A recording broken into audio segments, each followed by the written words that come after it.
എന്ന് കരുതി ഞാൻ ഈ കേസ് പിൻവലിക്കുന്നില്ലല്ലോ. 2 ആഴ്ചക്കുള്ളിൽ എന്തെങ്കിലും വിവരം എന്റെ മകനെ കുറിച്ച് കണ്ടെത്തി തരുമെന്നാ ഭാവന വാക്ക് പറഞ്ഞിരിക്കുന്നത്. ഇവിടെ ഞാൻ കാണിച്ച മാനുഷിക പരിഗണന തിരിച്ചു കാണിക്കുന്നുള്ള പ്രതീക്ഷയില്ല. Okay sir. Manasa,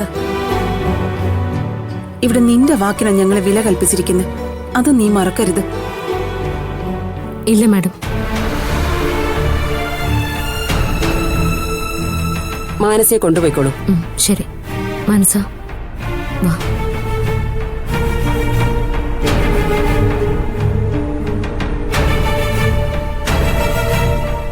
thank you madam. എന്തിനാണ് സാർ? സാർ ആവശ്യപ്പെട്ടു, ഞാൻ ചെയ്തു. ഞാനിത് പ്രതീക്ഷിച്ച മാഡം. എന്തായാലും മാഡം ഒപ്പം നിന്നതുകൊണ്ട് ഒന്നുകൂടെ അവരെ പേടിപ്പിക്കാൻ പറ്റിയിട്ടുണ്ട്.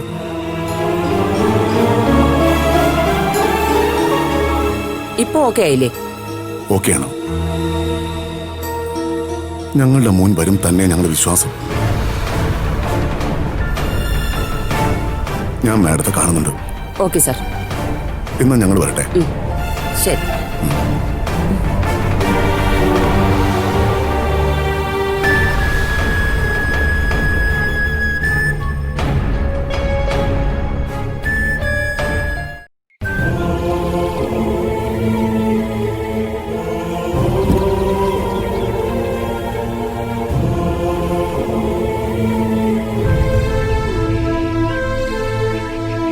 മോളെ സൂക്ഷിച്ച് പതുക്കെ.